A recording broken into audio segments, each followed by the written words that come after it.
ถ้าจะดูข้าราชการดูที่ไหนดูที่ใจมีธรรมประจำจิตหนึ่งอดทนยิ้มแย้มแจ่มเป็นนิดสอง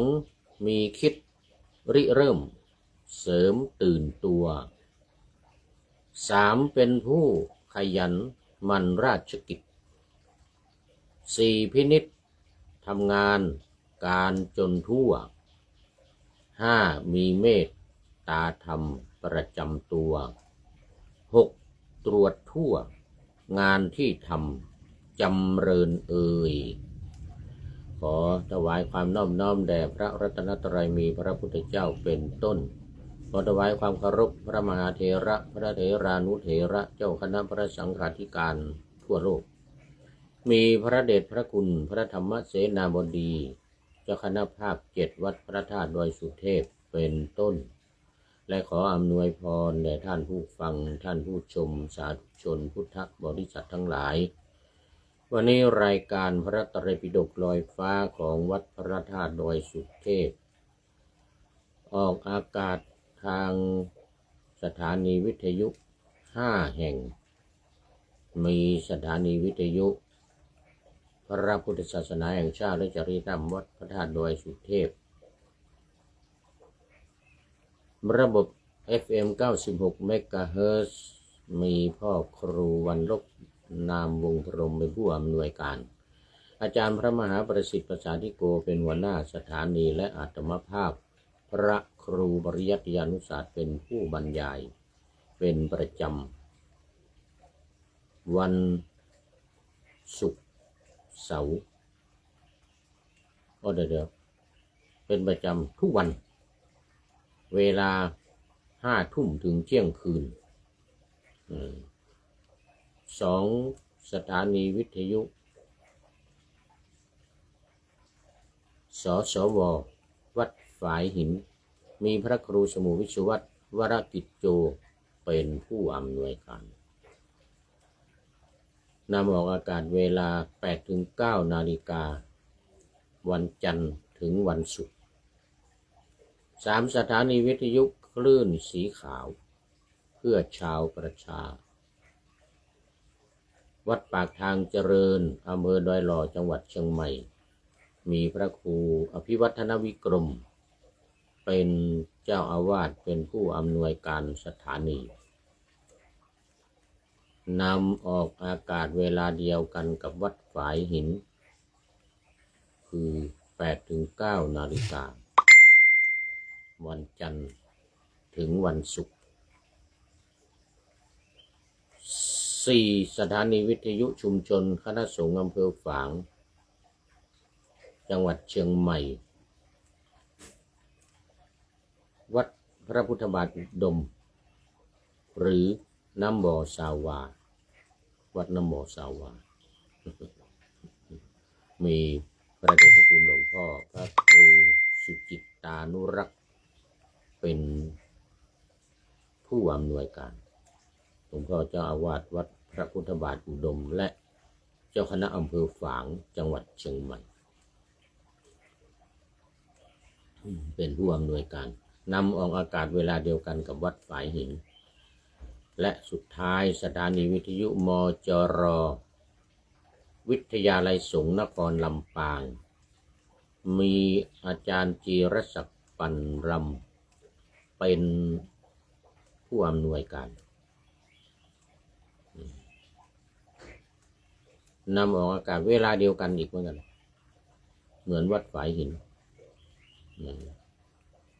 วันจันทร์ถึงวันศุกร์เวลา 8-9 นาฬิกา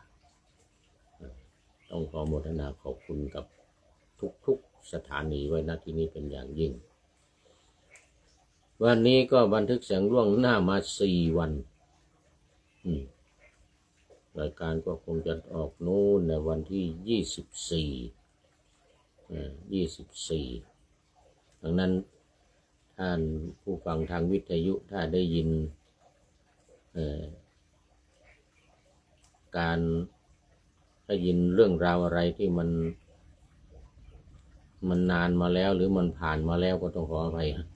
เพราะว่าบันทึกเสียงล่วงหน้ามา3-4 วัน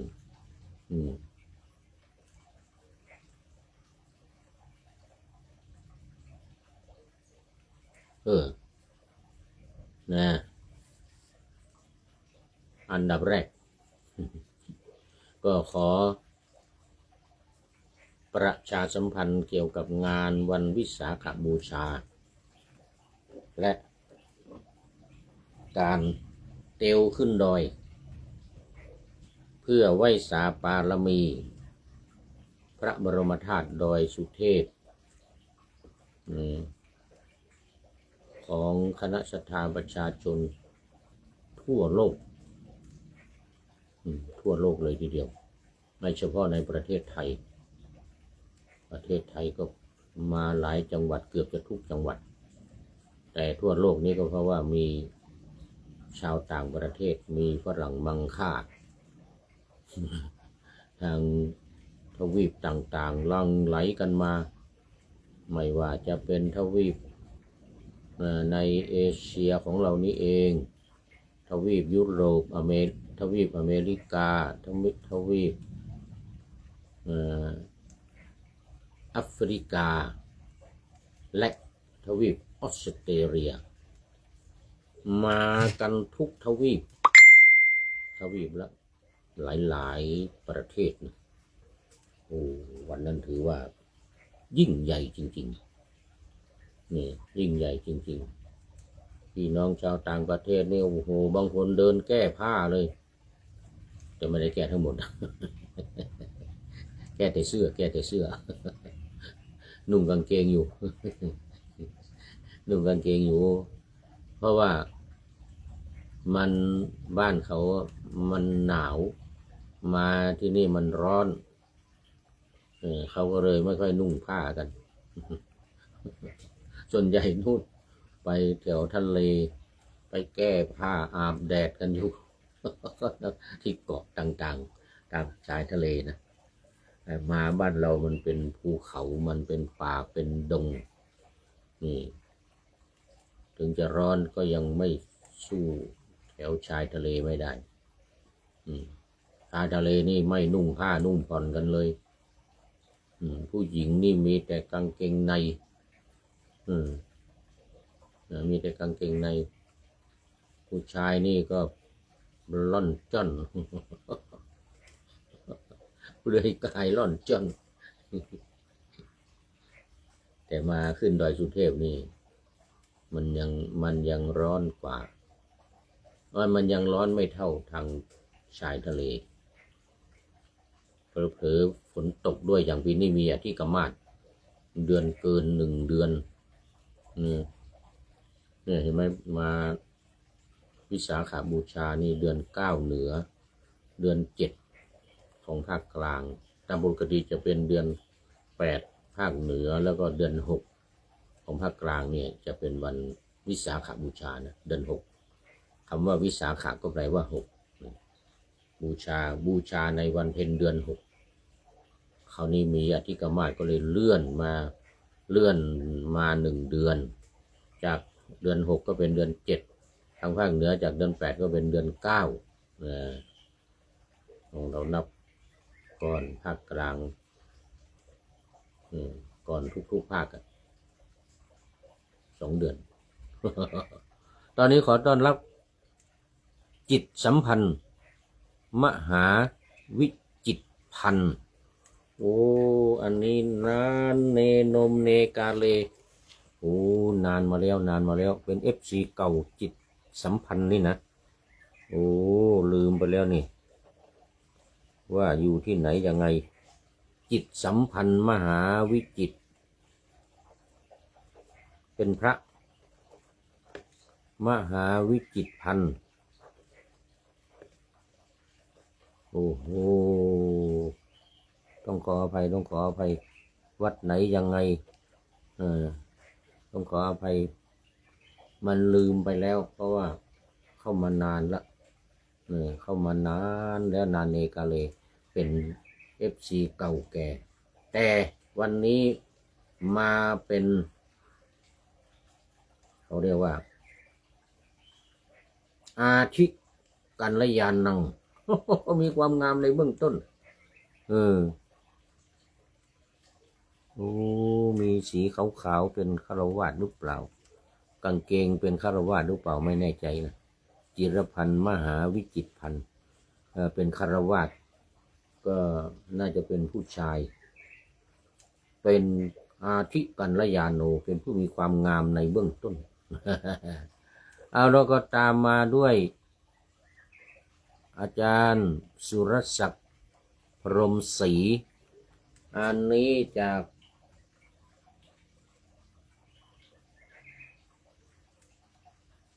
จันทบุรีโอ้สาธุขอบคุณมากครับท่านอาจารย์สุรศักดิ์พรหมศรีจากจันทบุรีตอนนี้น่าจะอยู่ที่นครพนมแล้วมั้งเนี่ยเห็นว่าเดินทางไปนครพนมหรือจังหวัดใดจังหวัดหนึ่งเห็นลงเฟซเมื่อวันก่อนพร้อมแล้วออกเดินทางว่ากันนะ โอ้โหเป็นอาทิกัลยาโนเหมือนกันขอบคุณมากครับผมแล้วก็คุณโยมเพทายสุวรรณสิงหราชเป็นอาทิกัลยาโนเหมือนกัน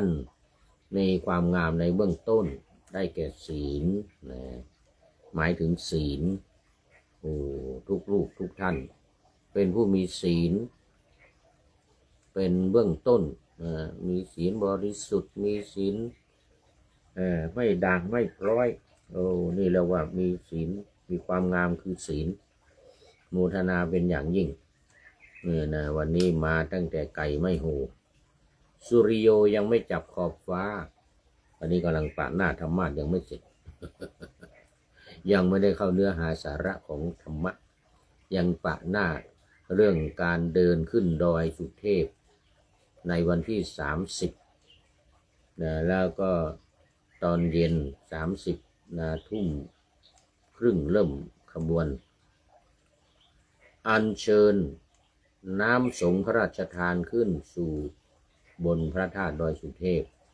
ถึงวันที่31ตอนเช้าตี 5และตอนกลางวันก็ทำพิธีสงน้ำพระบรมธาตุด้วยน้ำสงฆ์พระราชทานของพระบาทสมเด็จพระวชิรเกล้าเจ้าอยู่หัวรัชกาลที่10ปีนี้ประจำปี2569นี้เหมือนเดิมเหมือนกับทุกปีที่ผ่านมาแต่วันที่25ถึงวันที่29จะมีพิธีเจริญพระพุทธมนต์สมโภชน้ำสงฆ์พระราชทานนี้เวลา 9:30 นาทีทุกวัน5วันโดยพระสงฆ์ทรงสมณศักดิ์มีสัญญบัตรพัดยศมาด้วยเพราะว่าจะต้องถวายอดิเรกแก่พระบาทสมเด็จพระเจ้าอยู่หัวพระวชิรเกล้าเจ้าอยู่หัวที่ได้พระราชทานน้ำสงฆ์พระบรมธาตุดอยสุเทพมาเรียกว่าน้ำสงฆ์พระราชทานนะ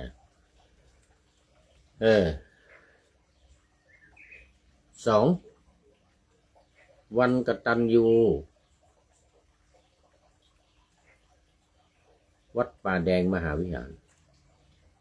ซึ่งเป็นวันคล้ายวันเกิดของพระเดชพระคุณหลวงพ่อพระครูโคสิทธิ์ปริยัตยาภรณ์หลวงพ่อเจ้าคณะตำบลสุเทพเขต1เจ้าอาวาสวัดป่าแดงมหาวิหารอดีตรองอธิการบดีมจร.วิทยาเขตเชียงใหม่สมัยแรกในผู้พูดเนี่ยเป็นผู้ช่วยอธิการบดีมจร.วิทยาเขตเชียงใหม่นี่นะในสมัยที่2มันใกล้จะเกษียณผู้พูดนี่ก็เลยไม่เอาขออนุญาต ลาออกเขาจะแต่งตั้งเป็นผู้ช่วยอธิการบดีฝ่ายบริหารเหมือนเดิมอีก4 ปีแต่เนื่องจากว่ามันใกล้จะเกษียณเหลืออีกปีเดียวจะเกษียณก็เลยไม่เอาถ้า รับตำแหน่งผู้ช่วยอธิการบดีก็ต้องอยู่ไปอีก3 ปีต้องอยู่ไว้อีก3 ปี เหมือนท่านพระครูโคสิทธิ์ปริยัติยาภรณ์นี่แหละเกษียณแล้วอยู่ต่ออีก3 ปี ผู้พูดนี่ไม่เอา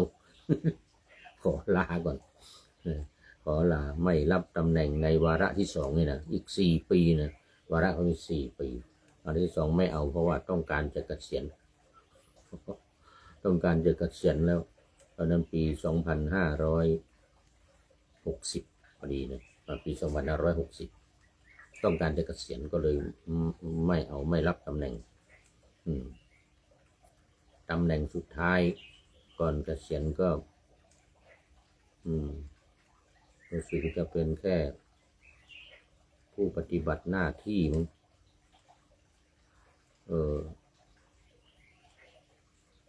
คณะพุทธศาสตร์รองอธิการรองคณบดีเป็นแต่มันไม่ได้เป็นรองคณบดีนะ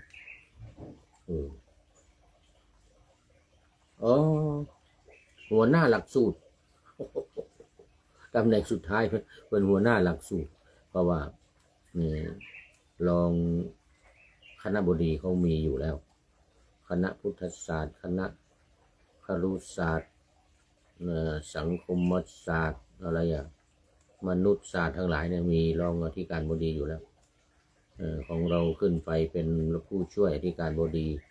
แต่ก็ลาออกจากตำแหน่งมาก็เลยเหลือแต่หัวหน้าหลักสูตรหัวหน้าหลักสูตรปรัชญาเป็นหัวหน้าหลักสูตรปรัชญา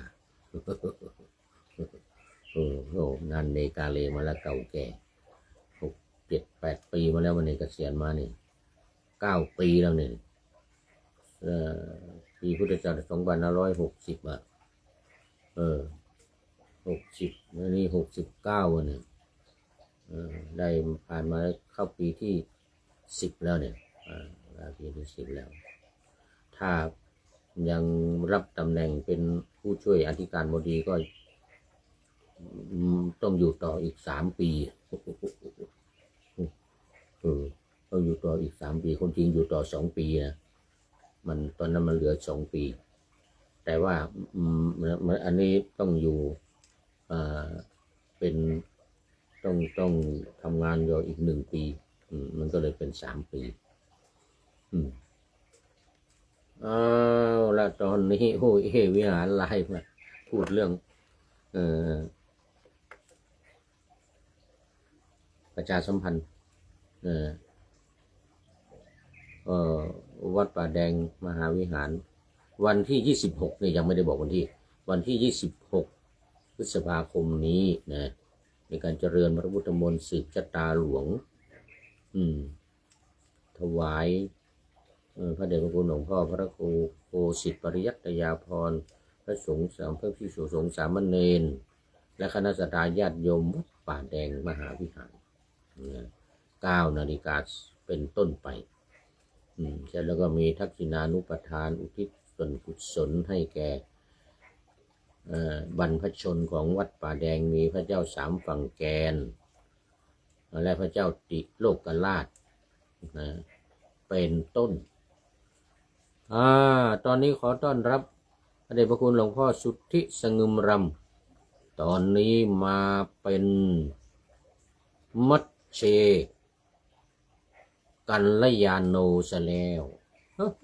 พระเดชพระคุณหลวงพ่ออันนี้มาในถ้ำกลางเป็นผู้ดีมีความงามในถ้ำกลางคือสมาธิก็เอาพระเดชพระคุณหลวงพ่อมาด้วยหัวใจใสๆสีชมพูวันเกิดของผู้พูดมาอำนวยอวยพรวันเกิดเป็นประจำกราบขอบพระคุณพระเดชพระคุณหลวงพ่อเป็นอย่างยิ่งนะแล้วก็เป็นมัชเชกัลยาโนด้วยเป็นผู้มีความงามในเบื้องต้นเป็นผู้มีความงามในถ้ำกลางไม่ได้เรื่องความงามในถ้ำกลางได้แก่สมาธิเป็นผู้ที่ทรงสมาธิมั่นคง เออเอาละทีนี้มาสู่เนื้อหาสาระของธรรมะกันเลยจะหมดเวลาจะแล้วเออเอาจะหมดเวลาจะแล้วเออนี่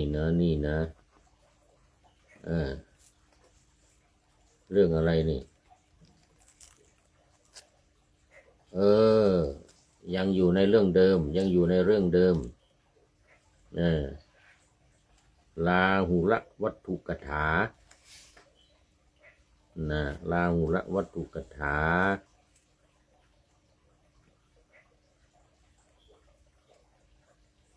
บวช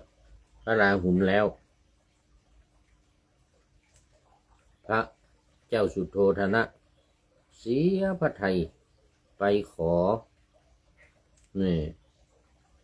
ไปขอพรไปขอพรจากพระเจ้าจากพระพุทธเจ้าโอ้คืออยากจะให้ทรงอนุญาตให้ราหุลราชกุมารซึ่งเป็นพระนัดดาหรือยังไงนะเป็นหลานเลยนะของพระเจ้าสุโธทนะเนี่ยนะโอ้เพราะว่าไม่มีใครที่จะสืบทอดราชสมบัติหวังราหุลราชกุมารเนี่ยเป็นรัชทายาทที่จะสืบทอดราชบัลลังก์เป็นพระเจ้าแผ่นดินแทนพระองค์เพราะว่าหวังพระพุทธเจ้าเจ้าชายสิทธัตถะเนี่ยเป็นพระเจ้าจักรพรรดิก็ออกบวชออกอภิเนศกรมบวชเสร็จแล้วต่อมาก็มีนันทราชกุมารซึ่งเป็นพระเป็นน้องชายเขาเรียกอะไรพระผู้หญิงกับนิษฐาเนี่ยพระเชษฐะหรือยังไงเนี่ยนะเชษฐะเนี่ยเป็นพี่ชายเนาะเป็นน้องชายของพระพุทธเจ้าเนี่ยว่าจะมั่นหมายแต่งตั้งเป็นราชกุมารเป็นรัชทายาทแล้วจะได้เป็นผู้ครองราชสมบัติในกรุงกบิลพัสสืบต่อจากพระองค์จากพระเจ้าสุโธทนะปรากฏว่าพระพุทธองค์ก็บวชนันทราชกุมารเสียแล้วเหลือความหวังเดียวคือราหุลราชกุมารซึ่งเป็นหลานลูกชายสองพระองค์ก็บวชหมดแล้วก็มีความหวังว่าพระราหุลราชกุมารเนี่ยจะได้สืบทอดราชบัลลังก์ปรากฏว่าพระพุทธองค์บวชอีกแล้วเอาราหุลราชกุมารบวชทีนี้เอายุ่งเลย ไม่มีแล้วเนี่ยไม่มีใครเป็นราชทายาทแต่ไปกราบทูลพระพุทธองค์ขอพรให้ราหุลราชกุมารศึกเถอะมาครองราชสมบัติว่างั้นนะสองพระองค์ในองค์ที่สามแล้วเนี่ยขอต้อนรับดอกฮักซิตี้นี่ยังเป็นมัชเชกัลยาณังดอกฮักซิตี้เป็นพระมัชเชกัลยาโนนะอำเภอสันทรายจังหวัดเชียงใหม่ชื่อวัดลืมหมดแล้วลืมชื่อวัดไปแล้วครับขอบคุณมากวันนั้นเจอกันที่ดอยสะพันอยู่ผมนี่แหละดอกฮักซิตี้ว่างั้นนะขอบคุณมากนี่แหละดอกฮักซิตี้แล้วว่างั้นนะยังอุตส่าห์ลืมชื่อวัดอารักษ์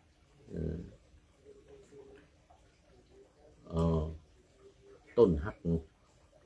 วัดต้นฮัก ตนฮักตนไม่รักนะไม่ฮักนะดอกฮักซิตี้มาแล้วโอ้ขอบคุณมากครับผมเป็นมัชเชกัลยาโนเด้อผู้มีความงามในท่ามกลางได้แก่สมาธิเหมือนกับพระเดชพระคุณหลวงพ่อสุทธิสงึมรำเนี่ยโอ้โมทนาเป็นอย่างยิ่งเอานี่นะราหุลราชกุมารนี่มาขอพรพระพุทธเจ้าตรัสว่าเดี๋ยวนี้มันไม่มีแล้วว่างั้นนะเรื่องขอพรไม่มีแล้วตอนนี้ออกผนวดเป็นพระแล้วไม่มีการให้พรใครแล้วว่างั้นนะโอ้โหว่าอย่างนั้นเลยให้ศึกไม่ได้แล้วว่างั้นนะในเมื่อเขากล่าวว่าข้าพเจ้าขอพรดังนี้โดยไม่ระบุอย่างคำว่าจงขอพรเป็นคำไม่สมควรแก่บรรพชิตผู้เลี้ยงชีวิตด้วยอุณฉาจริยาว่างั้นนะทั้งพระพุทธเจ้าทั้งหลายก็ไม่ทรงประพฤติเพราะเหตุนั้นพระผู้มีพระภาคจึงได้ตรัสไว้ในบาลีนั้นว่ามหาบพิตรผู้โคตมะพระตถาคตทั้งหลายทรงเลิกพรเสียแล้วแลตัดสิทธิ์ขอพรไม่ได้แล้วจะเอาศึกไม่ได้แล้วราหุลราชกุมารเนี่ยนะเป็นสามเณรแล้วราหุลเป็นสามเณรซะแล้วหมดอะไรตายอยากพระเจ้าสุโธทนะไม่มีใครที่จะสืบราชบัลลังก์แล้วตอนนี้ก็ปล่อยให้เป็นเรื่องของทางสำนักเสนาอำมาตย์จะคิดกันจะหาใครมาเป็นผู้สืบทอดราชสมบัติวันนั้นรัชทายาททั้งหลายบวชหมดแล้วพระพุทธเจ้าก็บวชนันทะราชกุมารก็บวชราหุลราชกุมารก็บวชหมด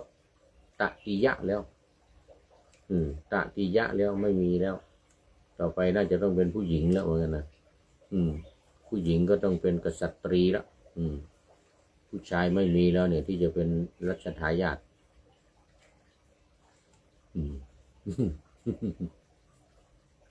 ไม่ได้แล้วขอพรก็ไม่ให้แล้วไม่ได้แล้วเพราะว่าพระพุทธเจ้าทั้งหลายก็ไม่มีการให้พรเหมือนพระตถาคตทั้งหลายทรงเลิกพรเสียแล้วแลเลิกพรเสียแล้วแลราหุลราชกุมารก็ศึกไม่ได้สิพระเจ้าสุโธทนะขอพรจากพระพุทธองค์คือพรเนี่ยถ้าขอแล้วเนี่ยขอพรหนึ่งอย่างเนี่ยนะยังไม่ได้ระบุอะไรหรอกแต่พระพุทธเจ้ารู้แล้วเดี๋ยวจะขอราชกุมารขอราหุลศึกไม่มีอย่างอื่นแล้วเหมือนพระพุทธองค์ทรงทราบแล้วก็เลยตรัสว่ามหาบพิตรผู้โคตมะพระตถาคตทั้งหลายทรงเลิกพรเสียแล้วแลหมดโอกาสไม่ได้แล้วไม่ได้พรแล้วข้อว่ายันจะพันเตกัปปติยันจะอนวัชชังมีความว่าพรใดสมควรที่พระองค์จะประทานได้ด้วยเป็นพรหาโทษไม่ได้ด้วยคือเป็นพรอันวินยูชนทั้งหลายไม่พึงครหาไม่มีใครนินทานะเพราะกิริยาที่รับของหม่อมฉันเป็นปัจจัยด้วยหม่อมฉันขอพรนั้นอันนี้พระราชาตรัสกับพระพุทธเจ้าตรัสกับพระพุทธเจ้าว่าขอพรนะเนี่ยยันจะพันเตกัปปติยันจะอนวัชชังนะพรใดสมควรที่พระองค์จะประทานได้ด้วยยันจะ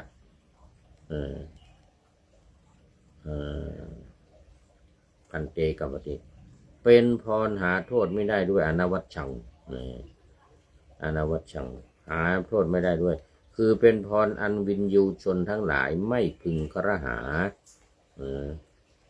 วินยูชนทั้งหลายจะตำหนิติเตียนไม่ได้นะเพราะกิริยาที่รับของหม่อมฉันเป็นปัจจัยด้วยหม่อมฉันขอพรนั้นนะโอ้ไม่ได้ซะแล้วข้อว่าตถานันเท อธิมัตตังลาหูเรมีความว่าได้ยินว่าโหรทั้งหลายได้ทำนายพระโพธิสัตว์ในวันมงคลว่าจักเป็นพระเจ้าจักรพรรดิฉันใดเล่าว่านะได้ทำนายทั้งพระนันทะทั้งพระราหุลในวันมงคลว่าจักเป็นพระเจ้าจักรพรรดิฉันนั้นก็หมายถึงว่าเมื่อสมัยที่พระพุทธองค์ประสูติเจ้าชายสิทธัตถะประสูติก็มีคำทำนายว่าพระพุทธเจ้าเนี่ยถ้าอยู่จะเป็นพระเจ้าจักรพรรดิออกบวชก็จะเป็นพระพุทธเจ้าศาสดาเอกในโลกชั้นใดพระนันทราชกุมารและราหุลราชกุมารก็เหมือนเดียวกันพระรามทั้งหลายก็มาดูทำนายทายทักลักษณะแล้วว่าจะได้เป็นพระเจ้าจักรพรรดิเหมือนกันว่างั้นนะครั้งนั้นพระราชาทรงเกิดพระอุตสาหะว่าเราจะชมจักรพรรดิสิริของบุตรนะเมื่อตอนที่เจ้าชายสิทธัตถะประสูตินะก็จะชมจักรพรรดิสิริราชสมบัติของบุตรได้ทรงถือความหมดหวังอย่างใหญ่หลวง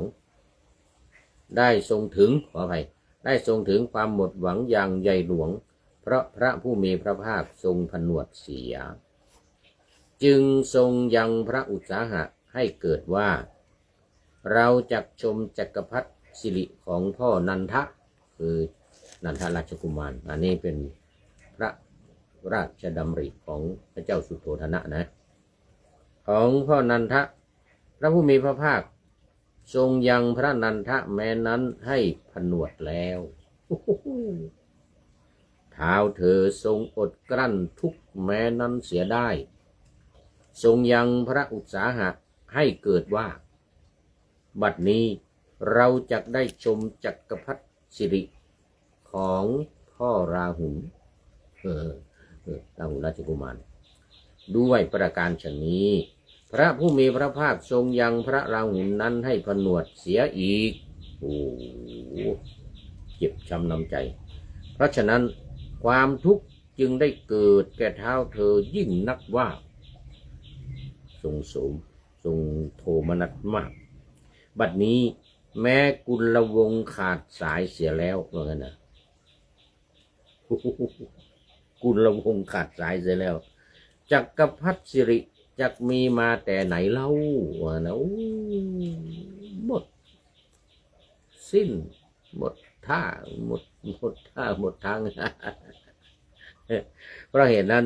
พระเจ้าสุโธทนะสักกะจึงทูลว่า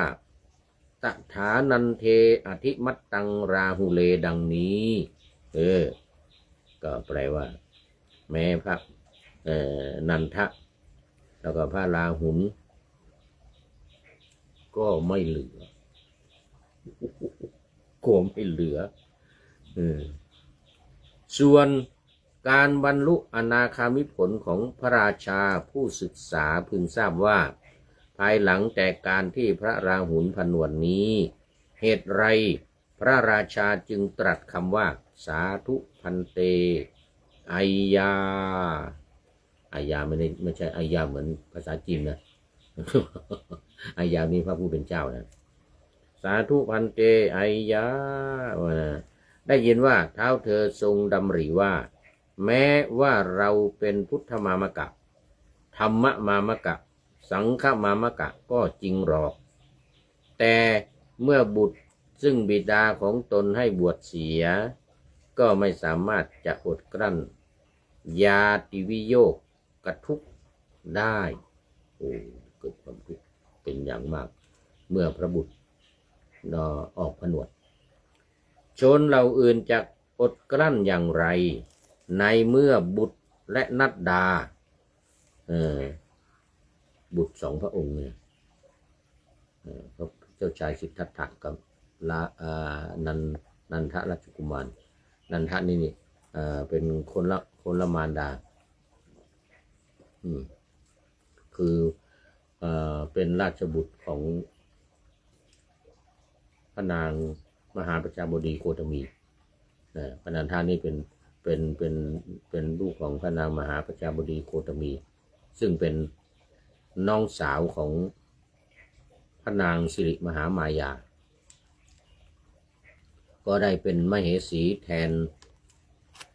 พระนางสิริมหามายาแล้วก็เลี้ยง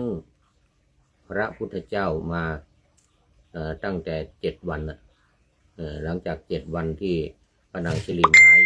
มายาที่วงคต นึกอยู่ตั้งนาน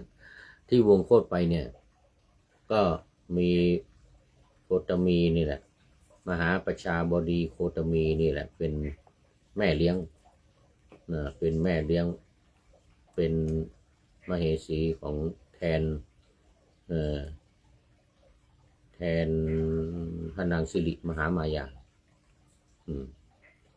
พอดีเลยเป็นลูกสุดท้องน้องสุดท้ายในบรรดาราชบุตรราชธิดา7 พระองค์ของพระเจ้าโอปากราชในเมืองในโกริยวงศ์ในเมืองโกริยวงศ์อันนี้เป็นสักยวงศ์นี้ออกมาตั้งใหม่ในโกริยวงศ์นั่นก็เนี่ย7 พระองค์เนี่ยมีพระพุทธเจ้ามีพระเจ้าสุโธทนะเป็นต้นสุโธทนะโตโตทนะอมิโตทนะพระนางสิริมหามายามหาประชาบดีโคตมีแล้วก็อีกคนหนึ่งซึ่ง6 พระองค์เนี่ยก็แต่งงานกันก็ยังเหลือสุดท้ายเนี่ยคือมหาประชาบดีโคตมีโคตมีสมัยนั้นเขาจะแต่งงานกันในหมู่ญาตินะคนอื่นที่ไม่ใช่ญาติก็ไม่เอาก็เลยยังไม่ได้แต่งงานมหาประชาบดีโคตมีนี่ก็ยังเป็นโสดอยู่พอดีสิริมหามายาพี่สาวทิวงคตเสด็จสู่สวรรคาลัยเมื่อให้การประสูติของพระพุทธเจ้าได้7 วันได้7 วันจากนั้นพระนางมหาประชาบดีโคตมีน้องสุดท้องคนสุดท้องน้องสุดท้ายในบรรดา7 พระองค์อันนั้น1 2 3ผู้ชาย4 5 6ผู้หญิงก็แต่งงานกันหมดพระเจ้าสุโธทนะเป็นองค์แรกก็ได้แต่งงานกับมหาประชาบดีโคตมีเนี่ยพระนางสิริมหามายาเนี่ยคู่ที่1คนที่1กับคนที่2คนที่3กับคนที่4อมิโตทนะคนที่5กับคนที่6อมิโตทนะกับอีกองค์หนึ่งลืมชื่อไป6 พระองค์3 คู่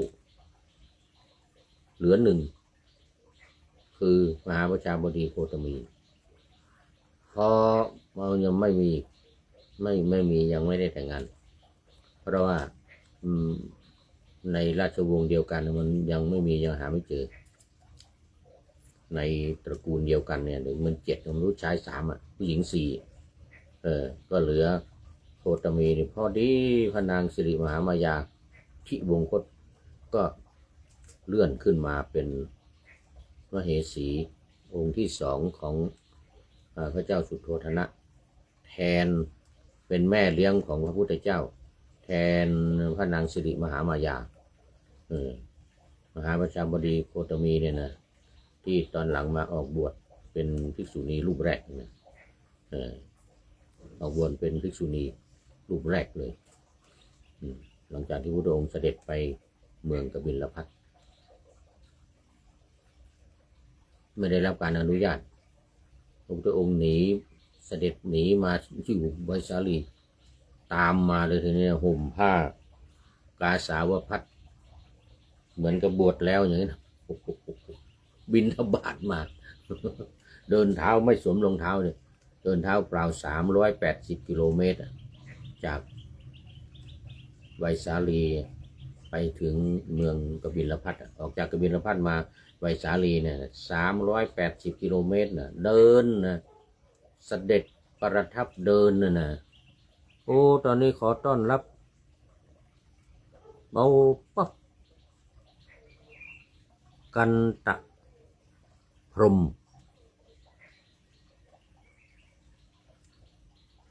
กันตะพรหมหรือคันทพรหมเนี่ยนะมันเป็นอักษรโรมัน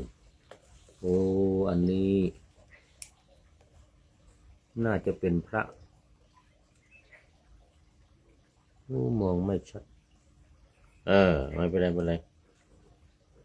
ปั๊บนะปั๊บปั๊บกันตะพรหมโอ้นี่จะต้องดูโปรไฟล์ก่อนไม่แน่ใจว่าน่าจะเข้ามานานแล้วนานแล้วไม่เข้ามาปั๊บกันตะพรหมนี่นะถ้าไม่รู้เป็นผู้หญิงผู้ชายน่าจะเป็นผู้ชายตอนนี้ก็เป็นยังไม่ปริโยสาร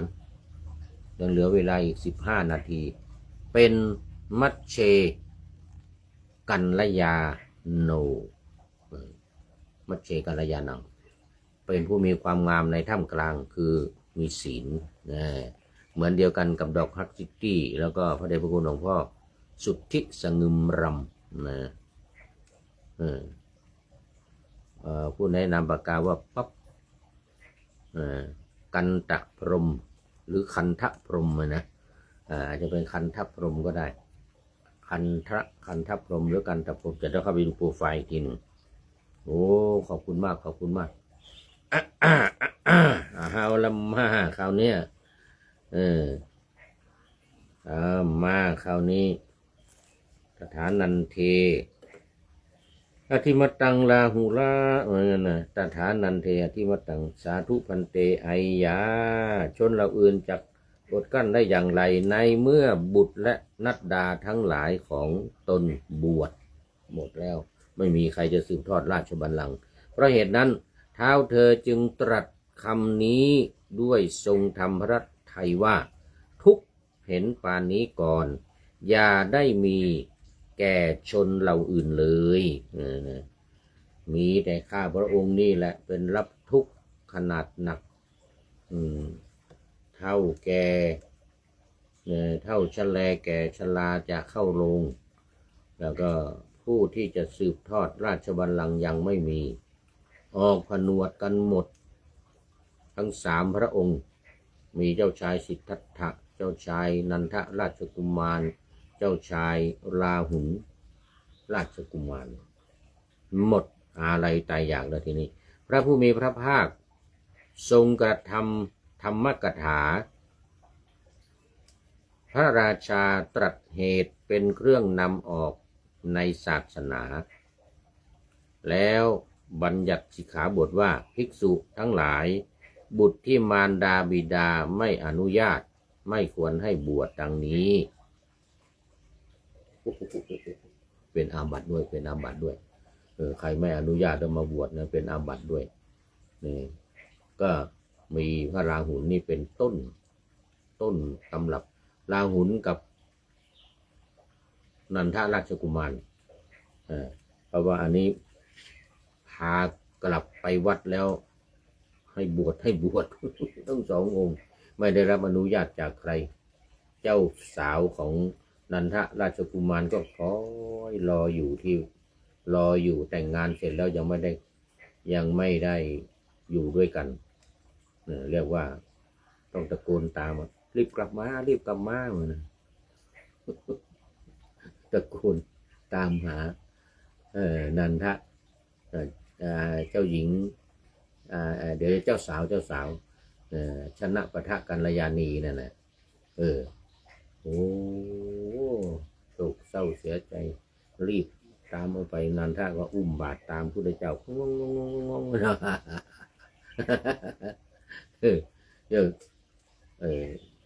ชนะปะทะกัลยาณีก็รีบตามออกไปเสด็จพี่รีบกลับเหมือนนะไปส่งเอาบาตรไปส่งพระพุทธเจ้าที่ วัดแล้วก็ขอให้รีบกลับมานะเหมือนนะนันทกุมารก็เหลียวมาดูด้วยความอาลัยใจเย็นใจเย็นเหมือนนะเดี๋ยวมาเหมือนนะ ไปถึงพระพุทธเจ้าให้บวชเสร็จแล้วลาหุนราชกุมารก็เหมือนกันตามพระพุทธเจ้าไปกล่าวขอราชสมบัติขอขุมทรัพย์หลังบ้านนะพ่อขอขุมทรัพย์หลังบ้านด้วยเถอะตอนนี้กับผมได้รับการสถาปนาเป็นรัชทายาทแล้วก็จะเป็นพระเจ้าจักรพรรดิเพราะฉะนั้นจะต้องมีราชสมบัตินะแม่บอกว่าขอมาขอราชสมบัติจากพระองค์จากพระพุทธองค์ไม่พูดพระพุทธเจ้าเนี่ยนะเงียบไม่พูดไปเดินกลับวัดลาหุนราชกุมารก็ตามไปพูดไปเรื่อยนะพูดไปเรื่อยขอทรัพย์สมบัตินี่นะพูดไปจนถึงวัดนั่นนะพระองค์ก็ทรงคิดว่าเราให้ทรัพย์สมบัติเนี่ยของเรามีจริงแต่ทรัพย์สมบัตินี้ใช้ได้เฉพาะในเมืองคนเมืองมนุษย์นี้เท่านั้นเหมือนกันนะเราให้อริยทรัพย์จะดีกว่าให้อริยทรัพย์7 ประการเนี่ยนะทานศีลเรานั่นนะจะดีกว่าเหมือนกันจะมั่นคงกว่าถ้าไม่เข้าสู่นิพพานก็ไปในภพหน้าชาติหน้าก็โสดาบันสกทาคามีอนาคามีมันก็ยังรักษาตัวได้เหมือนกันนะมีคุณค่ายิ่งกว่าทรัพย์สมบัติ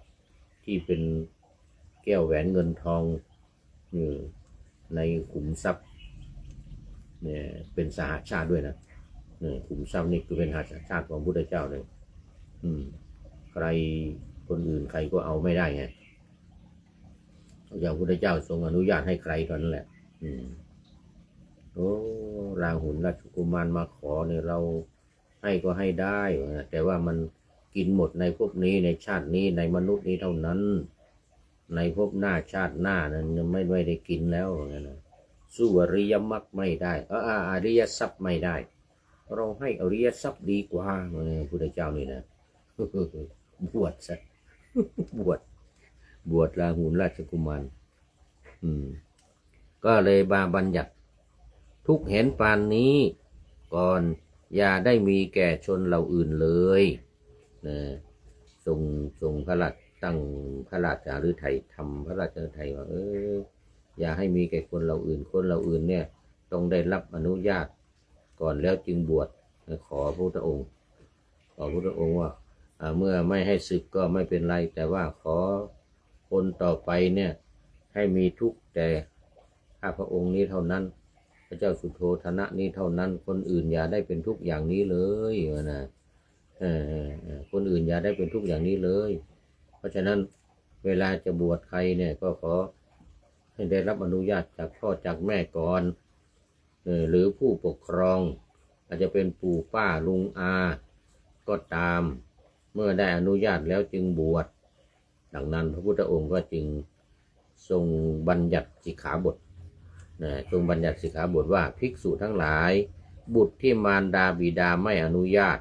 ไม่ควรให้บวชนี่ไม่ควรให้บวชภิกษุใดบวชต้องอาบัติทุกกฎต้องอาบัติทุกกฎดังนี้บรรดาบทเหล่านั้นบทว่ามาตาปิตูหิพระผู้มีพระภาคตรัสว่าตรัสหมายเอาชนนีและชนกก็คือแม่กับพ่อชนนีและชนกถ้ามีทั้งสองต้องลาทั้งสองถ้ามีทั้งสองต้องลาทั้งสองถ้าบิดาหรือมารดาตายเสียแล้วผู้ใดยังเป็นอยู่ต้องลาผู้นั้นคืออาจจะเป็นปู่เป็นลุงเป็นป้าเป็นน้าเป็นอาเป็นพี่ชายน้องชายอะไรที่ดูแลเขาอยู่ต้องขอคนนั้นนะต้องลาคนนั้นมารดาบิดาบวชแล้วก็ควรลาแท้แม้ว่ามารดาบิดาบวชแล้วอยู่ในวัดเนี่ยก็ควรไปลาสมมติว่าพ่อบวชมารดาบิดาพ่อนี่บวชเป็นพระแม่ก็บวชเป็นเนรีแต่ลูกที่จะบวชนะต้องไปขออนุญาตพ่อแม่ที่เป็นพระเนี่ย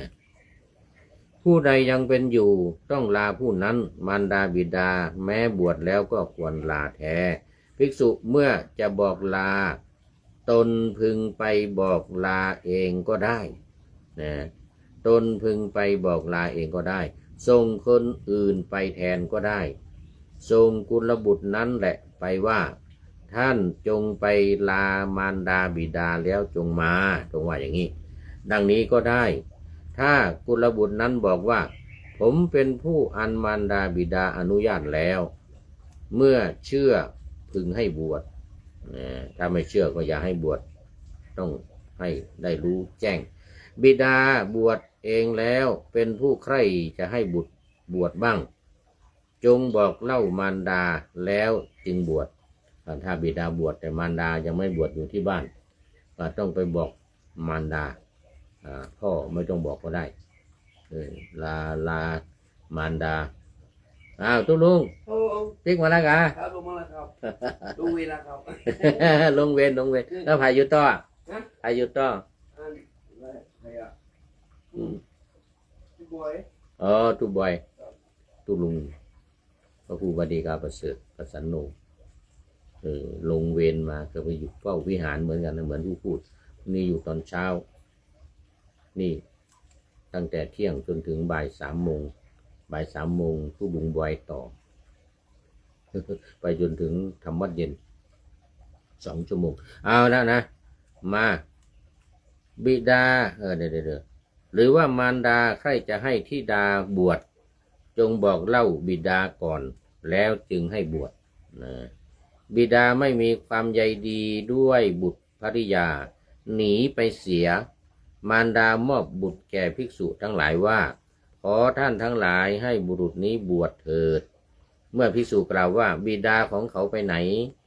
เขาบอกว่าหนีไปแล้วเพื่อเล่นในจิตตะเกลีเสียแล้วบิดาเขาหนีไปแล้วนะการเล่นต่างๆซึ่งทำให้ใจเพลิดเพลินเขาเรียกว่าจิตตะเกลีนะหนีไปเล่นจิตตะเกลีที่ไหนก็ไม่รู้แล้ว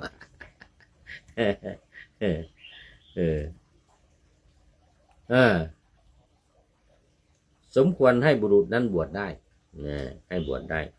เพราะว่าบุรุษที่เป็นบิดาหนีไปแล้วมารดาหนีไปกับชายบางคนเสียฝ่ายบิดามอบให้ว่าขอท่านทั้งหลายจงให้บวชเถิดแม้ในบุตรนี้ก็ในนั้นเหมือนกันบิดาก็อาจจะพูดว่ามารดาไปกับกิ๊กแล้วก็นี่ให้บวชได้คุณกิ๊กพาไปแล้วนะในอรรถกถา